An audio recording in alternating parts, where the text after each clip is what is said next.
Swayam Prabha. Digital India. Educated India.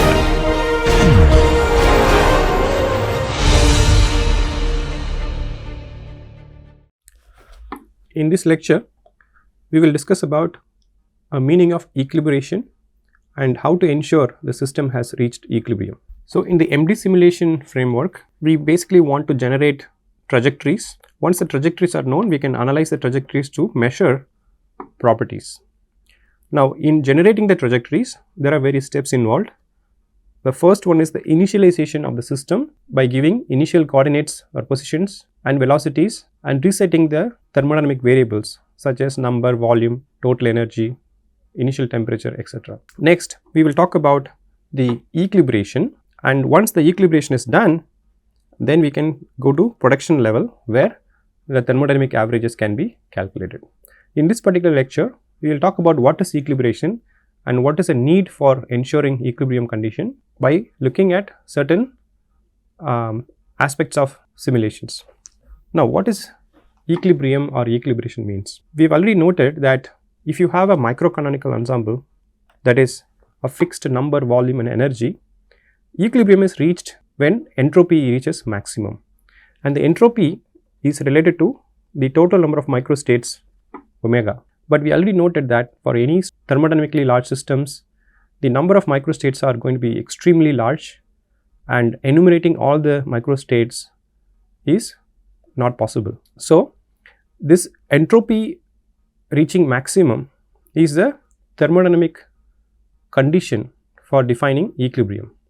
What physically it means is that all the permissible microstates contained in this omega term should be sampled during the dynamical evolution of the system. In other words, the microstates are distributed based on certain distribution function which depends on the ensemble that we are talking about.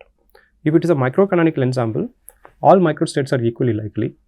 If it is a canonical ensemble, microstates with the energy E is distributed as per the exponential of the minus energy times energy by kBT. So, when we do a simulation, we want to ensure that all the property that we calculate is independent of the initial configuration, and that means the measured quantities, whether it is thermodynamic quantity or transport quantity, it should be independent of the initial conditions and it should not vary with the simulation time.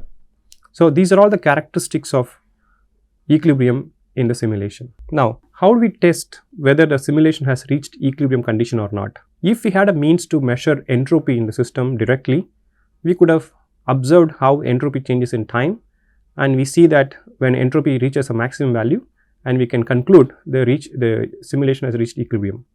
However, we cannot directly measure entropy in the simulations, so we have to look at other signals, other properties to infer that the system has reached equilibrium. The most simplest thing to do would be to observe instantaneous potential energies or instantaneous pressure. In this figure, we plot the kinetic energy, total energy and the potential energy as a function of simulation time in an MD simulation. You can see that throughout the simulation, the total energy is constant, is shown by a constant line here, which should be because it is a constant energy simulation. However, if you look at the kinetic energy and the potential energy, it starts with certain kinetic energy which is fixed by the initial velocities, and it also starts with some low potential energy because this starts with some lattice configurations. Now, as the system evolves in time, you can see that total energy remains constant. However, the kinetic energy and the potential energy change such a way that the total energy always remains constant. That means, if the kinetic energy decreases, the potential energy increases and vice versa. And you can see that apart from the initial fluctuations, if you look at the long term behavior, you can see that the kinetic energy fluctuates about a mean value. Similarly, the potential energy also reaches a mean value. Not only the energies, if you also look at the pressure, you can see that initially the pressure fluctuates because of the initial conditioning, and then if you let the simulation to run for a long time, you can see that the pressure also reaches some sort of a steady value about a mean value. So, these are the signatures of the system being at equilibrium. The kinetic energy, potential energy, pressure, these are all the variables that reach some sort of steady value and fluctuates about a mean value. And you have to see whether is there any systematic drift is there or not. In this case, you can see that they all have reached a equilibrium value and they all oscillate about a mean value or steady mean value. So, this is a signature of a equilibrated system. Once we have reached this condition, then we can accumulate averages, calculate properties. Now, another way of testing the equilibrium condition is by looking at what is the fluctuation in the system and how the fluctuation scales with the number of particles in the system. It is known that the fluctuation in a thermodynamic quantity is proportional to 1 by square root of n. That means, if I do a simulation with a larger number, the fluctuation should decrease by a factor of 1 by square root of n. To illustrate this, we plot here the potential energy as a function of time for an Lennard-Jones fluid at certain density and temperature. You can see that in this case the system has reached equilibrium. You can see that the potential energy for a system of 108 particle goes about a mean value. It oscillates but about a mean value. Now, if you do a simulation of the same kind but with the 500 particles, you can see that the width of the fluctuation has now come down. This is almost halved compared to the system with 108 particles. So, this is another indication that when you change the particles number in the simulation, the fluctuation should scale as per 1 by square root of n, which is also an indication that the simulation has reached equilibrium. Another problem that we often come up with in simulation is that we might get stuck in certain metastable state, and if you look at thermodynamic properties over time, even the metastable state would behave like as if it's a equilibrium state, and the instantaneous values of energy, pressure would oscillate about a mean value, and we may wrongly conclude that the system has reached equilibrium. To test this, whether there is any metastable state or not, a typical test can be done where we spike the temperature or we increase the temperature by perturbing the system. That means, at some point here the system's temperature is increased artificially by scaling the velocities and then kept at that particular temperature for some time, and then the temperature is set back to the initial value. So, this spike that you see here is this perturbation of temperature, and then we see what is the response of this perturbation in temperature in other quantities, namely pressure and the potential energies.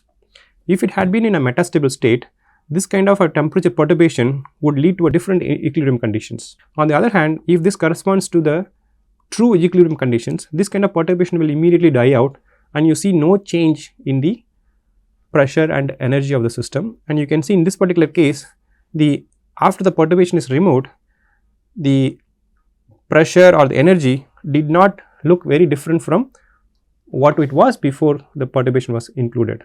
So, this is another way to test whether the system is truly equilibrium or whether it has stuck in some metastable state. And another way of looking at the establishment of equilibrium in simulation is by looking at the velocity distributions. And we know that in simulations at equilibrium conditions, the velocity should follow Maxwellian distribution. So, in this particular plot, you can see that for Lennard-Jones particles of 500 and 400 time step itself, starting with some initial random velocity distribution, you can see that the velocity distribution quickly follows a Maxwellian distribution. The noisy curve here, the continuous curve here is the velocity distribution measured in the simulation, whereas the dotted line here is a theoretical prediction by the Maxwellian distribution at that particular temperature T. And you can see that the theoretical Maxwellian distribution and the velocity distribution in the simulation matches closely. And if you run this little longer, and you will see an exact match between the theoretical expected values and the simulated values. So, this is one way of looking at whether the velocity distribution has reached equilibrium or not. The other way is to calculate what is known as this Boltzmann function.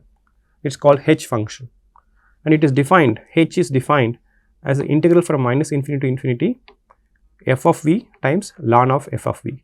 This f of v here is the velocity distribution. Now, we can calculate analytically the value of Boltzmann function for a Maxwellian distribution, and if you substitute that f of v here and then we calculate h of t, and this gives to a value which is here. This h of t function roughly scales to the negative of the entropy.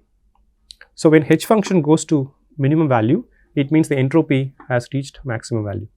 So, it is an indirect measurement of the role of entropy. So, this is analytically can be calculated from Maxwellian distribution, but in your simulation, as the simulation proceeds, at any given instant of time, you can measure the velocity distribution f of v and then numerically calculate this h of t function and then see how it evolves. For example, if you take this particular curve, that is for n is equal to 50 and t star is equal to 1.19, and the h of t function is about here. And if you kind of look at the simulations with 500 particle and 5000 particle at the same around the same temperature, you can see that the terminal values of h of t function is very similar to what is analytically one would expect. And this kind of a distribution here means that it has not really reached a equilibrium condition yet.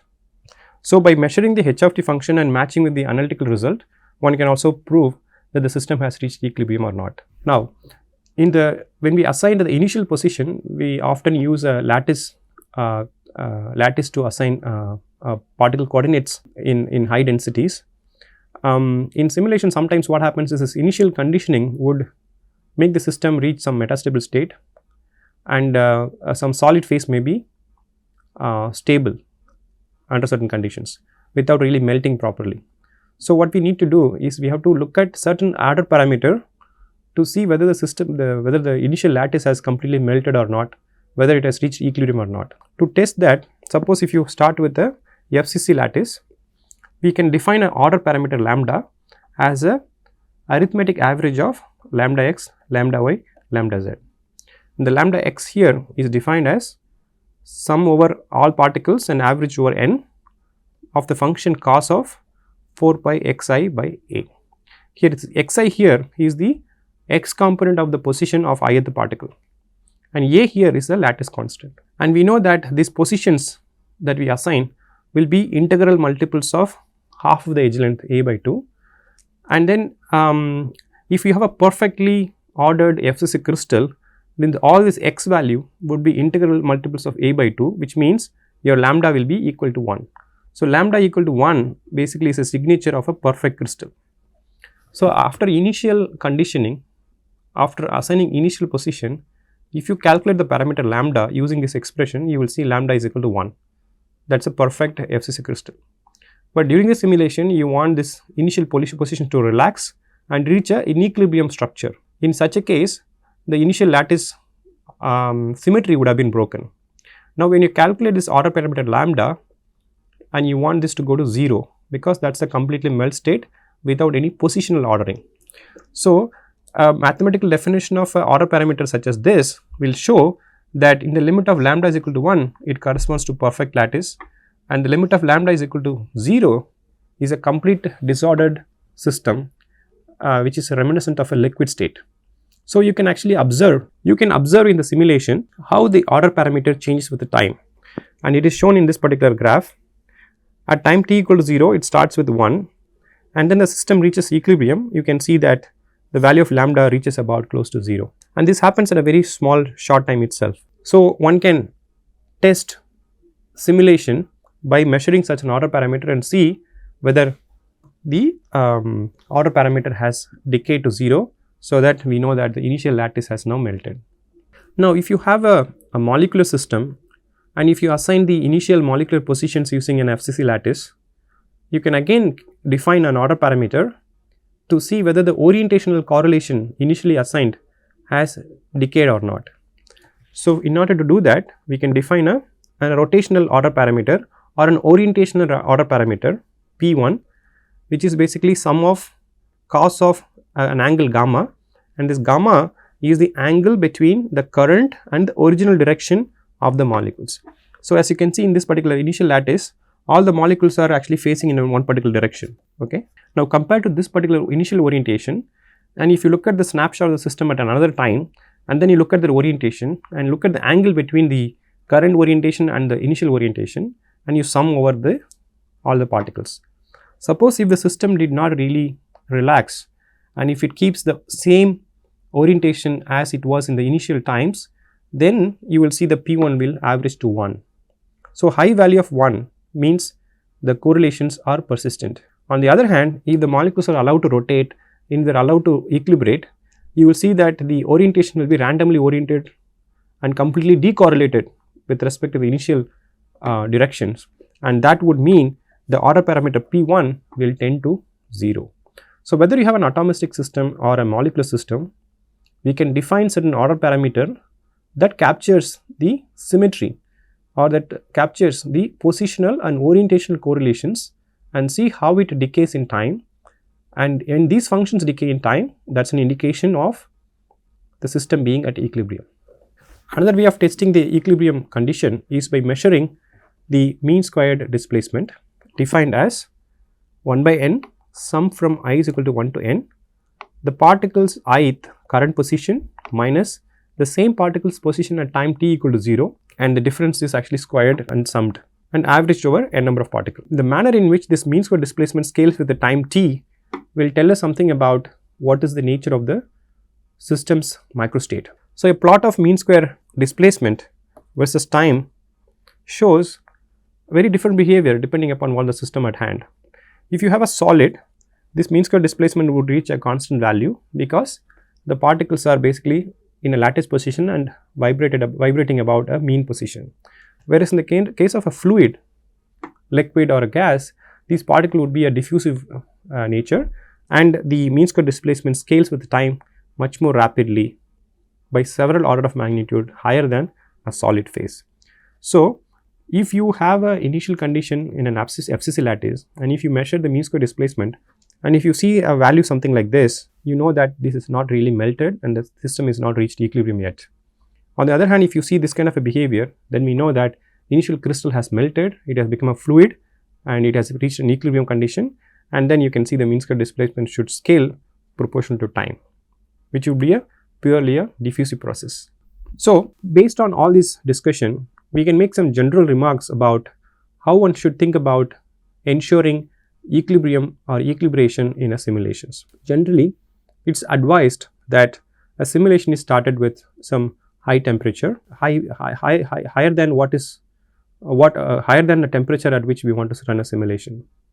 For example, if you want to do a simulation at 300 Kelvin, you may want to start a simulation at 500 Kelvin, and then run some short MD simulations, and then you can reset the temperature back to the desired value.